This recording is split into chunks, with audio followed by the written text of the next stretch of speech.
जय गुरुजी, शुक्राना गुरुजी। ओम नमः शिवाय, शिवजी सदा सहाय। ओम नमः शिवाय, गुरुजी सदा सहाय। जय गुरुजी संगत जी। संगत जी, आज हम आपको एक आंटी जी का सत्संग सुनाने जा रहे हैं, जिन्होंने सत्संग अपनी आवाज़ में रिकॉर्ड कर कर भेजा है। तो आइए संगत जी, सुनते हैं आंटी जी का सत्संग। ओम नमः शिवाय, शिवजी सदा सहाय। ओम नमः शिवाय, गुरुजी सदा सहाय। जय गुरु जी संगत जी, सारी संगत जी को जय गुरु जी। मैं फरीदाबाद से हूँ और मैं अपना नाम गुप्त रखना चाहूँगी। ये मैं पहली बार अपना शुक्राना सत्संग शेयर कर रही हूँ। तो जैसा कि कहते हैं कि अपनी जर्नी गुरु जी के साथ शुरू से शेयर करनी चाहिए, तो मैं वैसा ही करूँगी। और मैं अपना सत्संग स्टार्ट करने से पहले गुरु जी का मंत्र जाप करना चाहूँगी। ओम नमः शिवाय, शिवजी सदा सहाय। ओम नमः शिवाय, गुरुजी सदा सहाय। ओम नमः शिवाय, शिवजी सदा सहाय। ओम नमः शिवाय, गुरुजी सदा सहाय। जय गुरु जी। वैसे तो मैं गुरु जी के साथ 2019 में जुड़ी थी, पर उससे पहले जैसे कहते हैं ना कि गुरुजी 3 मौके देते हैं जुड़ने के, मेरे साथ भी बिल्कुल वैसा ही हुआ। सबसे पहले मैं गुरुजी के बारे में जब मुझे पता चला, तब मैं बहुत छोटी थी, 3rd-4th क्लास में पढ़ती थी। उस टाइम पे मुझे गुरुजी के बारे में पता चला। वो बात होगी 2010 या 11 के आसपास की। उस टाइम मुझे गुरुजी के बारे में पता चला था पहली बार, और मैंने गुरुजी का स्वरूप देखा था। पर मैंने उस चीज़ पे इतना ध्यान नहीं दिया, क्योंकि वो बचपना कह लो या गुरुजी उस टाइम मुझसे नहीं जुड़ पाए, जो भी मुझसे भूल हुई। उसके बाद मुझे गुरुजी के बारे में दूसरी बार पता चला 2017 के आसपास। उस टाइम जिस तरीके से गुरुजी के बारे में वहाँ पे बात हो रही थी, जहाँ मैं पढ़ती थी ट्यूशन, तो वो मजाक बना रही थी कि कोई ऐसे गुरुजी हैं जहाँ पे रोटी प्रसाद में ओम बनता है, और ऐसे ही वो तो कहते हैं लोग कि सब कुछ वो समझ जाते हैं, ऐसे थोड़ी हो सकता है, कोई नए बाबा आए हैं, और ऐसे ऐसे करके बहुत बातें बनी। और मैं भी वहाँ पे बस हंस दी। मुझे नहीं पता था कि किसके बारे में बात हो रही है। मुझे सिर्फ इतना पता था कि कोई गुरुजी हैं, उन्हीं के बारे में बात हो रही है, और वो छतरपुर वाले गुरुजी हैं। फिर उसके बाद मैंने काफ़ी बार गाड़ियों पे ब्लेसिंग्स ऑलवेज गुरुजी, जय गुरुजी, ये सब लिखा देखा। तो मुझे लगता था कि पता नहीं कौन है ये गुरुजी और क्यों लोग इतना इनको मानते हैं। सॉरी संगत जी, सॉरी गुरुजी, मैंने उस टाइम गुरुजी को नहीं समझा, उनकी महिमा के बारे में मुझे नहीं पता था। उसके बाद मुझे तीसरा मौका गुरुजी ने दिया 2019 में। उस टाइम मेरी लाइफ का वो ऐसा टाइम चल रहा था, ऐसा फेज़ चल रहा था, जब कोई भी अपना नहीं लग रहा था। इवन फैमिली वालों से मैं अंदर ही अंदर दूर हो चुकी थी, और कोई, चाहे फैमिली चाहे बाहर वाले, कोई सपोर्ट करना भी नहीं चाहता था। और एक होता है ना, बिल्कुल सब आपको अकेला छोड़ देते हैं, हर की कोई आप में कमियां बुराइयां ही निकालता है, और कोई आपको समझना ही नहीं चाहता। मेरे साथ वैसा ही फेस चल रहा था। और उस टाइम मुझे मेरी फैमिली में से ही गुरुजी के बारे में पता चला। वैसे तो मेरी फैमिली गुरुजी को नहीं मानती थी, पर हमें पता था कि कोई गुरुजी हैं छतरपुर वाले, और मुझे सिर्फ इतना बोला गया कि कोई गुरुजी हैं छतरपुर वाले, और वहाँ पे जाओ, उस मंदिर में जाते ही सब कुछ ठीक होने लग जाता है। तो मेरे लिए एक लास्ट होप थी। मैंने कहीं ना कहीं सुसाइडल थॉट्स भी आ रहे थे, और बस जैसे तैसे अपने आप को रोक रखा था कि मैं कुछ गलत स्टेप ना ले लूँ। लास्ट होप जो मेरी बची थी वो फिर गुरुजी के ही बचे थे। मुझे नहीं पता था कि ये वही गुरुजी हैं जिनके बारे में पहले 2 बार मुझे कभी पता चला और मैंने ध्यान नहीं दिया। और बस एक होता है ना कि एक वो होप कि हाँ, वहाँ जाके सब ठीक हो जाएगा, इस होप से मैं बड़े मंदिर चली गई अपनी फैमिली के साथ। काफ़ी दिन हो चुके थे बड़े मंदिर जाने से पहले, कुछ दिन से जो भी मेरे साथ परेशानियाँ चल रही थी 10-15 दिन से, वो इतनी ज़्यादा थी कि मैं ना रात को सो पाती थी, और ये नहीं, पूरी नींद उड़ गई थी, और बहुत सारी दिक्कतें आ रही थी। हेल्थ इश्यूज़ भी बनने लग गए थे, और मेंटली तो कुछ भी ठीक नहीं चल रहा था। तो फिर बड़े मंदिर गई, और जैसे ही मैं बड़े मंदिर एंटर हुई, वहाँ की जो ऑरा था, जो वहाँ फ्रेग्रेंस थी गुरुजी की, जो उनकी प्रेजेंस थी, वो फील हो रही थी। वहाँ जाके ऐसे लगा कि बस अब तो सब सच में ही ठीक हो जाएगा। फिर जैसे जैसे सारे दर्शन करके गुरुजी की समाधि के दर्शन हुए, और उसके बाद जैसे ही मेन दरबार हॉल में पहुँचे, वहाँ जाके इतना सुकून मिला। और एक वो जो फ्रेग्रेंस कहते हैं ना गुरुजी की, उस टाइम मुझे नहीं पता था कि ऐसे गुरुजी प्रेजेंस फील कराते हैं या कुछ। वो फ्रेग्रेंस आई मुझे, और पूछने पे पता चला कि गुरुजी अपनी प्रेजेंस फील कराते हैं, उन्होंने ब्लेस किया है तुम्हें। वहाँ जाके ऐसे फ़ील हुआ कि सब प्रॉब्लम्स जैसे ठीक हो रही हों, चाहे रियल वर्ल्ड में बाहर जाना था अभी, वो ऐसे लगा कि बस एक इमेजिनेशन में आ गई हूँ जैसे। इतनी अच्छी जगह, इतना अच्छा माहौल भी कहीं हो सकता है। तो वो जो ऑरा था, गुरुजी का जो प्रेज़ेंस थी, वो मैं फ़ील कर पा रही थी और मुझे बस मन था कि बस मैं यहीं रह जाऊँ। तो वहाँ से मैं गुरुजी के साथ जुड़ी। उसके बाद वहाँ पे मेरे साथ एक छोटा-सा इंसिडेंट, छोटा नहीं, गुरुजी के साथ जुड़ जाओ तो उसके बाद सत्संग छोटे होते ही नहीं हैं कभी। ये तो हमारी भूल है कि हम ऐसी बात बोल देते हैं, सॉरी गुरुजी।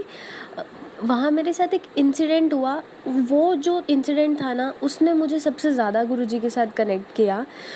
जब मेन दरबार हॉल से स्टेयर्स उतर के आते हैं लंगर हॉल की तरफ, बीच में साइड में, लेफ्ट साइड में, आप लोगों में से संगत जी जो भी बड़े मंदिर जो जो जा चुके होंगे उनको पता होगा कि लेफ्ट साइड में वहाँ किचन है जहाँ पे कि जो भी प्रसाद होता है वो बनता है। वहाँ पे सेवादार थे, वहाँ से थोड़ा वो किसी सामान वगैरह जो भी प्रसाद का सामान था वो लेके जा रहे थे अंदर हॉल की तरफ, और वहाँ पे एकदम से आग लग गई है किसी चीज़ में, कपड़े वगैरह कोई था वहाँ पे, कर्टन टाइप, उसमें आग लग गई एकदम से। मैं जस्ट साइड में थी और जिधर आग लगी मैं 2 कदम की दूरी पे ही थी। वहाँ आस-पास कोई और नहीं था सेवादारों में से कि वो उसको एकदम से बुझा सके। एकदम जैसे ही मैं उसके जब निकलने लगी मैं वहाँ से, एकदम से उसमें आग लग गई। साइड में सिलेंडर पड़ा था, वो फट भी सकता था, और जितना पास वो सिलेंडर था वो हो ही नहीं सकता था कि वो फटे ना सिलेंडर और वहाँ कोई हादसा ना हो। पर गुरुजी की इतनी महिमा है, उनके इतनी ब्लेसिंग्स हैं कि वो सिलेंडर बिल्कुल टच भी नहीं हुआ, कपड़ा हल्की सी गैप पे ही था, और आग तो इतने में भी लग सकती थी। हाँ, कुछ नहीं हुआ और मैं सेफली आगे चली गई और सेवादार ने आके उस पे पानी डाल दिया। तो वो जो इंसिडेंट हुआ, अब कईयों को होगा, लग रहा होगा कि ये क्या हो गया, इसमें कोई बड़ी बात नहीं है, कोई नहीं, क्या पता बच गए हो, कोइंसिडेंस हो या कुछ हो। बट गुरुजी के साथ जुड़ने के बाद ना कोई चीज़ कोइंसिडेंस होती ही नहीं है। सब कुछ गुरुजी डिसाइड करते हैं, वो खुद प्लान करते हैं किसको कब कैसे जोड़ना है और कितना जोड़ना है अपने साथ। वो मोमेंट था जब मुझे फ़ील हुआ कि नहीं, सच में यहाँ गुरुजी चाहे फिज़िकली प्रेज़ेंट नहीं है यहाँ, पर गुरुजी हैं। वहाँ मुझे सबसे ज़्यादा एक कनेक्ट फ़ील हुआ गुरुजी के साथ, और वहाँ से मैं गुरुजी के साथ जुड़ गई। और उस बात को अभी इतने साल, 5 साल हो चुके हैं, और धीरे-धीरे गुरुजी पे जो ट्रस्ट है, जो फ़ेथ है, वो बढ़ता ही जा रहा है। डेली लाइफ़ में दिन में पता नहीं कितने सत्संग होते हैं, कितनी चीज़ें जो हमें पता ही नहीं चलती, और हमारे साथ वो अच्छी भी हो रही है। उसके बाद से मैं गुरुजी के साथ इतना कनेक्ट हो गई, और फिर मैं उसी हफ्ते, मुझे फिर से 2-4 दिन के बाद ही मुझे फिर से बड़े मंदिर जाने का मौका मिला। शाम को जब सैटरडे था और दरबार लगा था, हम वहाँ गए मंदिर में, मंदिर खुला था उस दिन। तो वहाँ जाके जो मैं इतने दिन से सो नहीं पा रही थी, जो मेंटली सब कुछ अनस्टेबल हो चुका था, वहाँ जाके मुझे पता है ये गलत था, पर मैंने वहाँ पे जाके आँख लग गई। मेन दरबार में बैठ के वहाँ पे मेरे को जो जगह मिली वो मिली थी बिल्कुल वॉल के साथ वाली, और मैं उसको टेक लगा के मंत्र कर रही थी। उस टाइम पे कोई भजन चल रहा था, मंत्र जाप के बाद कोई भजन चला, और वो भजन चलते-चलते वहाँ पे मेरी आँख लग गई। थोड़ी देर बाद मुझे टैप किया गया क्योंकि उन्होंने नेक्स्ट संगत को वहाँ पे बिठाना था। तो तब मेरी आँख खुली और ऐसे फ़ील हुआ कि जैसे इतने दिनों की जो सारी दिक्कतें चल रही थी, जो माइंड में सब कुछ इधर-उधर हो रहा था, वो सब कुछ ठीक हो गया। और उस दिन जो मुझे वहाँ नींद आई वो ऐसी थी कि मैं घर पे नहीं सो पाती थी, हमेशा एक डर सा रहता था, और ना सोने की कोशिश करती थी क्योंकि ऐसे लगता था कि नहीं, अभी कुछ गलत हो जाएगा, अभी कुछ गलत हो जाएगा। इतने ज़्यादा डर में और खौफ में मैं जी रही थी, वो सब वहाँ जाके, वहाँ पता ही नहीं चला मुझे। उसके बाद मेरी गुरुजी के साथ जो जर्नी थी वो और ज़्यादा, मैं गुरुजी की तरफ बढ़ने लग गई कि नहीं, अभी तो मुझे सिर्फ सब कुछ गुरुजी पे छोड़ना है। फिर मैं रेगुलरली, मुझे मौका मिलता था हफ्ते या 10 दिन के अंदर अंदर जाने का, तो मैं हर बार बड़े मंदिर जाती थी। इवन मेरे को जुड़े हुए 1 ही महीना हुआ था, क्योंकि मैं जून में जुड़ी थी गुरुजी से, जून 2019 में, और जुलाई 2019 में गुरुजी के बर्थडे वाले दिन विदिन 1 मंथ मेरी जर्नी स्टार्ट हुए। मुझे वहाँ जाने का मौका मिला गुरुजी के बर्थडे पे। उसके बाद मेरी जर्नी वही स्टार्ट रही और मुझे हर टाइम, हर दिन, जिस दिन भी मैं परेशान होती थी, ज़्यादातर जब मैं परेशान होती थी तब तो कन्फर्म था कि गुरुजी मुझे किसी ना किसी रूप में अपनी प्रेजेंस फ़ील कराएँगे। कभी मुझे किसी कार में, जब मैं परेशान हूँ और मैं उनको याद कर रही हूँ, तो किसी कोई कार साइड से जाती थी, उस पे ब्लेसिंग्स ऑलवेज़ गुरुजी लिखा दिख जाता था। कभी मुझे वो जो गुरुजी की फ्रेग्रेंस होती है वो फ़ील होती थी, वो बड़े मंदिर वाली फ्रेग्रेंस। और ऐसी जगहों पे भी मुझे वो फ्रेग्रेंस फ़ील हुई, वो प्रेज़ेंस फ़ील हुई जहाँ पे पहले मुझे ऐसा लगता था कि आस-पास फूल हैं, तो क्या पता उस वजह से वो फ्रेग्रेंस आ रही हो। पर मुझे ऐसी जगहों पे भी फ़ील हुई जहाँ दूर-दूर तक कोई फूल या पौधे होने का चांस ही नहीं था, वहाँ पे भी वो सेम फ्रेग्रेंस फ़ील होना। तो तब मुझे और ट्रस्ट बढ़ता गया कि नहीं, गुरुजी अपनी प्रेज़ेंस फ़ील करवा रहे हैं मुझे। फिर जो भी मेरी लाइफ में प्रॉब्लम्स थी, मैंने गुरुजी पे छोड़ दी थी कि बस आप ही ठीक कर दो जैसा भी है, और जो आपके लगे मेरे लिए बेस्ट हो वो करना, मेरी फैमिली में सब कुछ ठीक रहे, मुझे मेंटली पीस मिल जाए। तो गुरुजी ने धीरे धीरे सारी प्रॉब्लम्स को वहाँ से हटाना स्टार्ट किया मेरी लाइफ से। एक टाइम आया था, मुझे ऐसा लगा कि सारी प्रॉब्लम्स हट गई हैं, बट सडनली फिर वो प्रॉब्लम, जो पुरानी प्रॉब्लम थी, वो एक नया रूप लेके और बहुत बड़ा रूप लेके सामने आके खड़ी हो गई। और वो टाइम ऐसा था, मैं बहुत ज़्यादा घबरा गई, बट मुझे पता था गुरुजी साथ हैं तो कुछ अच्छे के लिए ही हो रहा होगा। उस टाइम पे सारे कनेक्शंस टूट गए फैमिली से। और मैं उस टाइम ज़्यादा बड़ी नहीं थी, 2020 की बात है, बट तब भी सारे कनेक्शंस टूट गए फैमिली से। मेन जो फैमिली होती है, पेरेंट्स और सिबलिंग्स, उनसे तक कनेक्शन टूट गया। उनसे तक बस सिर्फ़ और सिर्फ़ नाम के लिए, जो भी होता है एक फॉर्मेलिटी वाली वो बात होती थी। और जो दोस्त होते हैं, स्कूलमेट्स होते हैं, और आस-पास के लोग, टीचर्स वगैरह, सबसे कनेक्शन छूट गया। ना किसी से बात करने का मन करता था, और जिनसे बात करो वो अपना कहीं न कहीं फ़ायदा निकालने की कोशिश करते थे। तो इसीलिए सबसे कनेक्शन छूट गया, किसी पे ट्रस्ट नहीं बचा, सब कुछ ऐसे लगा बस अब ख़त्म हो गया। पर उस टाइम गुरुजी थे कि कोई मुझे सुसाइडल थॉट्स नहीं आए, क्योंकि मैं एकदम से घबरा गई थी चीज़ों से। और जो प्रॉब्लम गुरुजी हटा रहे थे वो एकदम से इतनी बड़ी आई, तो मुझे लगा कि अब तो सब कुछ ख़त्म, अब इसके बाद कुछ नहीं है, अब लाइफ का एंड हो जाएगा और कोई ऑप्शन ही नहीं है शायद मेरे पास। बट फिर जो गुरुजी पे ट्रस्ट था मेरा, और जो भी गुरुजी ने मेरे लिए करना था, उसके बाद चीज़ें बदली। वो टाइम ऐसा था, गुरुजी ने, प्रॉब्लम्स इतनी ज़्यादा थी, उसके बाद भी मुझसे रेगुलरली, वो उन दिनों ही स्टार्ट हुआ कि मैं रेगुलरली गुरुजी के डेली भजन लगा के और भोग प्रसाद बना के, चाहे कुछ भी बना रही हूँ। होता है ना कि हम, उस टाइम पे मैं छोटी एज थी थोड़ी, तो 11th-12th में पढ़ती थी मैं उस टाइम। तो उस टाइम पे वो एज होती है कि ठीक है, कुछ ऐसी चीज़ बना लेते हैं जो ईज़ी बन जाए, या ऐसा कुछ, ऐसी वाली चीज़ें बनाती थी। पर मुझे होता था नहीं, भोग लगाना है। आधा 1 घंटा गुरुजी के भजन और मंत्र जाप करके, गुरुजी को भोग लगा के, और फिर ही कोई चीज़ खानी है। वो दिनों में जो प्रॉब्लम्स थी, गुरुजी ने मेरी इस तरीके से काटी। वो दिन ऐसे थे कि गुरुजी ने इतनी कृपा करी मुझ पे कि अगर वो ना होते मेरी लाइफ में, गुरुजी ने मुझे खुद से ना जोड़ा होता, तो मेरी लाइफ आज मैं नहीं होती जहाँ मैं हूँ, और शायद मैं इस दुनिया में ही ना होती। गुरुजी के साथ वहाँ पे भी धीरे-धीरे कनेक्शन बढ़ा, क्योंकि मैं गुरुजी के जैसे ही स्वरूप के सामने जाती थी, मैं किसी को कभी और, किसी और इंसान को, चाहे वो पेरेंट्स थे, चाहे कोई भी, किसी को कभी अपनी फीलिंग्स, अपने इमोशंस नहीं समझा पाती थी। और एक्चुअल में मैं बहुत इमोशनल टाइप की बच्ची हूँ। तो मैं जैसे ही गुरुजी के सामने जाती थी, मेरे सारे इमोशंस बाहर आ जाते थे, और मैं ऐसे रोने लग जाती थी कि बस अब आप ही सँभालो। वो टाइम पे जब किसी ने भी नहीं सँभाला, उस टाइम पे गुरुजी ने मुझे सँभाला, और उसके बाद फिर लाइफ़ में आगे बढ़े जैसे-तैसे करके, उस प्रॉब्लम से बाहर आए। पर पता नहीं था कि एक्चुअल में उस प्रॉब्लम से बाहर भी आई हूँ या नहीं। बट गुरुजी ने मुझे उस टाइम पे कुछ लोगों से दूर कर दिया, जिन लोगों को मैं अपना मानती थी और जिनके साथ मैं बहुत अटैच थी, गुरुजी ने मुझे उनसे दूर कर दिया। तो मुझे लगा कि ये तो गलत हुआ मेरे साथ।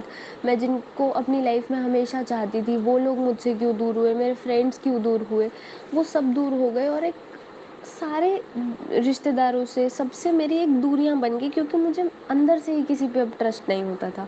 तो फिर गुरुजी ने मुझे कुछ मैसेजेस ऐसे भिजवाए, ऐसे सत्संग सुनवाए, जहाँ पे गुरुजी ने मुझे इनडायरेक्टली बताया कि जिनको तुझसे दूर किया है ना, वो तेरे ही भले के लिए किया है, सब ठीक हो जाएगा, तू चिंता मत कर, बस तू अपना मन लगा के अपनी लाइफ में ध्यान दे और मन लगा के पूजा पाठ किया कर। पूजा पाठ मतलब भजन सुनाकर, सत्संग सुनाकर। तो ऐसे करके वहाँ से मेरी जर्नी फिर उसके बाद तो लाइफ ऐसे एकदम वो हैप्पी ब्लर कहते हैं ना इंग्लिश में, कि मतलब हमें पता ही नहीं चल रहा, इतना खुश है कि सब कुछ ठीक हो रहा है। हाँ, मैं कोई मटेरियलिस्टिक चीज़ों से खुश दुनिया में नहीं रह पा रही थी कभी ना। मैं जो भी आसपास के लोग थे उनमें खुश रह पा रही थी। पर एक होता है ना जब अकेला टाइम है, और वो टाइम है जब मैं गुरुजी से बातें कर पा रही हूँ, अकेली हूँ, कोई और नहीं है वहाँ परेशान करने को। वो टाइम ऐसे था, लाइफ स्मूथ है, सब कुछ एकदम चल रहा है बढ़िया एकदम। पर उस टाइम कभी इतने ज़्यादा सत्संग मैंने नहीं सुने। भजन मैं ज़रूर सुनती थी, और कभी शब्द सुन लिए, गुरबानी सुन ली। पर मैंने कभी इतने सत्संग नहीं सुने थे, बहुत कम सत्संग सुने थे। पर जो भी सत्संग सुने थे वो मुझे फील कराते थे कि गुरुजी मुझे ही मैसेज दे रहे हैं। बट तब इतना नहीं पता था कि इस तरीके से भी गुरुजी के मैसेजेस आते हैं। प्रेजेंस गुरुजी की फ्रेग्रेंस वाली और ब्लेसिंग्स लिखा हुआ दिख जाना, या फिर वो 7 नंबर दिखना। उसके अलावा गुरुजी का स्वरूप दिख जाना किसी कार में या किसी शॉप में। इवन इतना हुआ कि जब मैं कोई चीज़ लेने जाती हूँ और मुझे चीज़ें ना इजीली मिलती नहीं है जो मैं पसंद कर सकूँ चीज़, चाहे वो कपड़े हों या कोई और चीज़ हो, पढ़ाई की कोई चीज़ हो। जिस शॉप में मैं जा रही हूँ, मैंने बथेरी शॉप्स ढूंढी, 100 के आसपास मैंने शॉप्स देख ली, मुझे कोई चीज़ पसंद नहीं आई। और जैसे ही मैं एक शॉप में एंटर होती हूँ, गुरुजी का स्वरूप वहाँ था, और वहाँ पे मुझे वो चीज़ मिल जाती है। मेरे साथ हर बार ये चीज़ हो रही थी। मुझे कोई भी चीज़ लेनी होती थी, मैं मन में से गुरुजी आप वहाँ हो ना, तब चीज़ लूँगी। और मैं जाते ही उस इवन इतना हुआ है मेरे साथ कि किसी शॉप में मैं गई और मैं वहाँ से नहीं लेके आई कुछ, बाहर आ गई, मैंने हर जगह ढूँढा, मुझे कुछ नहीं मिला। फिर उस शॉप में मुझे वापस जाना पड़ा किसी रीज़न की वजह से, पर मुझे पता था कि यहाँ तो मैंने देख लिया है सामान, तो मुझे नहीं मिलेगा। वहाँ पे जैसे ही गुरुजी का स्वरूप दिखाई दिया, और वहाँ हमारी बात हुई शॉप ओनर से कि आप गुरुजी को मानते हो, तो उन्होंने बताया गुरुजी के बारे में, हमने बताया उनको कि हम भी मानते हैं। और तुरंत फिर उसके बाद कुछ ऐसा बन गया वहाँ पे, गुरुजी की ब्लेसिंग हुई मुझ पे कि मुझे अर्जेंटली कुछ सामान लेना था, और वो सामान बाय चांस उनके स्टॉक में पड़ा मिल गया और उन्होंने हमें दे दिया। उसके बाद मैंने ये तो था कि जब तक मेरी स्कूल लाइफ चल रही थी और वो ख़त्म हुई स्कूल लाइफ, फिर मेरा कॉलेज ज्वाइन हो गया। तो कुछ टाइम एक होता है ना, नया माहौल, घर पे है तो ध्यान गया पूजा पाठ की तरफ, नहीं तो नहीं गया, सब हुआ। पर मैं गुरुजी का स्वरूप अपने साथ रखती थी, और सब कुछ एकदम ऐसे लगा कि ठीक है, सब सही चल रहा है। पर फिर जो मेरी कॉलेज लाइफ थी उसमें भी सडनली जो चीज़ें हैं वो बिगड़ने लग गई। 1 डेढ़ साल सब कुछ ठीक चला, बट उसके बाद सडनली चीज़ें इतनी बिगड़ी, एकदम से इतना कुछ हुआ कि मेरे आसपास के सब ने मेरे अगेंस्ट में प्लानिंग करना और मेरे अगेंस्ट में चीज़ें करना स्टार्ट कर दिया, मुझे बेकार में बुरा बनाना शुरू कर दिया। अंदर से सबको पता था, इवन बाद में आके मुझसे सबने सॉरी बोला, पर उस टाइम मैं बिल्कुल अकेली हो गई। तो मुझे ऐसे लगता था कि गुरुजी आप तो मुझे हर जगह अकेला ही छुड़वा देते हो, और आप तो करते ही नहीं मेरे लिए कुछ। मैंने काफ़ी कुछ गुरुजी को ऐसे, जैसे होता है ना बच्चे ज़िद करते हैं, पेरेंट्स से लड़ाई करते हैं, तो मैं वैसे करती थी गुरुजी से। तो गुरुजी तब भी मुझे यही मैसेजेस देते थे कि तू रुक जा कुड़िए, तेरे लिए जो होगा ना मैं बेस्ट करूँगा तेरे लिए, और कोई नहीं, जितनों को दूर भेज रहा हूँ ना भेजने दे। और आज भी मेरा कॉलेज 5 साल का है, तो अभी मैं 5th ईयर में जाऊँगी। तो ये बात है 2nd ईयर की। उस टाइम पे सबने जो मेरे साथ पढ़ते थे, क्लास वाले, सबने अपने चेहरे दिखाए, और मैं उन सबसे दूर हो गई। फिर गुरुजी ने एक दोस्ती, होता है ना कि कभी-कभी इंसान भी चाहिए होता है हमें, कोई जो हमें समझ ले और जो हमारी बात सुन ले। गुरुजी ने मेरी लाइफ में एक दोस्त भेजा, और पहली बार मुझे ऐसा फ़ील हुआ कि हाँ, कोई ऐसा इंसान है जो मुझे समझ रहा है, मुझे सुन रहा है। तो गुरुजी का बहुत-बहुत शुक्राना कि गुरुजी ने मेरी लाइफ में इतने लोगों को हटाया ताकि मैं अच्छे से हैप्पीली जी पाऊँ। और चाहे एक इंसान मेरी लाइफ में लाए वो गुरुजी, पर लाए तो जो मुझे सुने। और उसके बाद जो इवन उस वो इंसान जो मेरी लाइफ में मेरे दोस्त बन के आए, वो गुरुजी को नहीं मानते आज भी, पर उनकी लाइफ में भी मैंने गुरुजी की ब्लेसिंग्स देखी, मैंने ब्लेसिंग्स फील करी गुरुजी की, क्योंकि मैं ना जब भी कोई चीज़ दिक्कत होती थी मेरी लाइफ में तो मैं तो गुरुजी को ही बताती हूँ, पर जब मेरे दोस्त की लाइफ में प्रॉब्लम्स होती थी ना, मैं वो भी गुरुजी को भी बताने लग गई कि गुरुजी पता है उसकी लाइफ में ऐसा, कि कोई मेरे चेहरे पे खुशी लाता है तो मैं उसके लिए क्यों ना कर सकूँ ऐसा कुछ। तो मैं गुरुजी को बताती थी, और फिर गुरुजी तब भी मुझे यही मैसेजेस देते थे कि ठीक है, तू जिसको खुश रखना चाहती है ना, मैं रखूँगा, तू चिंता मत करना। सिर्फ इतना ही नहीं, मैंने ये भी फ़ील किया कि जब कोई इंसान मैं गुरुजी को हमेशा बोलती, गुरुजी मुझे हमेशा ऐसे लोगों से दूर ही कर देना आप, जो मेरे लिए गलत हो, मेरे लिए गलत करना चाहते हो। और मैंने ये चीज़ें फ़ील करी, गुरुजी की प्रेज़ेंस इतनी थी, इतनी ब्लेसिंग्स थी मुझ पे गुरुजी की, और आज भी है कि जो भी मेरे साथ कुछ गलत करना चाहता था ना, उससे पहले ही कुछ ऐसा होता था कि मैं वहाँ से किसी भी रीज़न से मैं उस जगह से हट जाती थी, या किसी ने मुझे बुला लिया, या कभी कुछ और हो गया, मैं गई ही नहीं उस दिन वहाँ। तो ऐसी चीज़ें होती थी कि मेरे साथ गलत होना है पर वो कभी हो ही नहीं पाता था। तो इतनी ब्लेसिंग्स हुई मेरे साथ, इतनी ज़्यादा, रोज़ ही इतने सत्संग होते हैं कि अभी मैं पूरे सुनाने लगी। अभी तो ये बहुत ज़्यादा शॉर्ट में मैंने जर्नी सुनाई, वरना मेरी जर्नी में सुनाती तो बहुत ज़्यादा ही टाइम लग जाता। इतने सत्संग हुए उस बीच मेरे साथ, आज भी इतने सत्संग होते हैं। इवन मेरे एग्ज़ाम्स आते थे ना, तो रोल नंबर में ज़्यादातर मुझे 7 जो है नंबर दिखता था, और वो मैं 7 देखते ही समझ जाती थी कि अब तो एग्ज़ाम्स अच्छे ही जाएँगे। और नहीं तो जो कई बार होता है शीट नंबर वगैरह कुछ लिखना होता है, तो उस सब में मुझे 7 या 777, कई बार 777 भी, ऐसी वाली ब्लेसिंग्स मुझे मिली। एग्ज़ाम हॉल में मैं एग्ज़ाम दे रही हूँ, 4th 5th फ्लोर पे हमारा एग्ज़ाम होता था, और कोई मतलब ही नहीं कि वहाँ तक कोई फ्लावर्स या पौधे वगैरह कुछ पहुँच सके।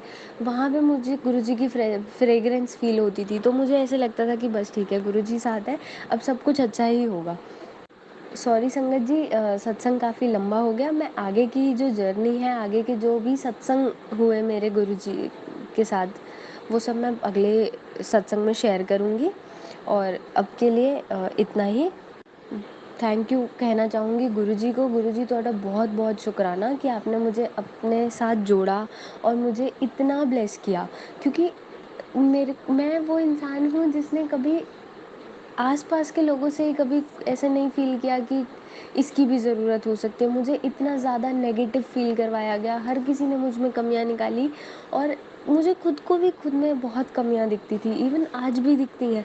उसके बावजूद गुरुजी ने इतना ज़्यादा सँभाला, इतना ज़्यादा ब्लेस किया।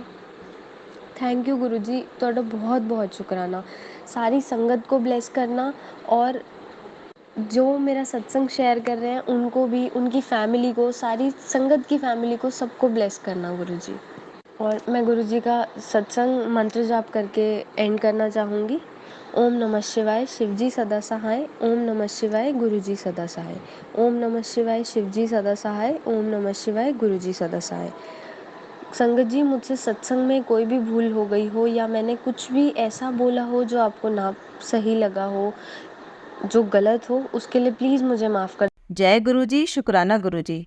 संगत जी, अगर आप भी अपना कोई सत्संग शेयर करना चाहते हैं तो लिखकर या रिकॉर्ड करके डिस्क्रिप्शन पर दिए गए व्हाट्सएप नंबर पर भेज सकते हैं। जल्द ही आपका सत्संग भी संगत जी के साथ शेयर किया जाएगा। ओम नमः शिवाय, शिवजी सदा सहाय। ओम नमः शिवाय, गुरुजी सदा सहाय।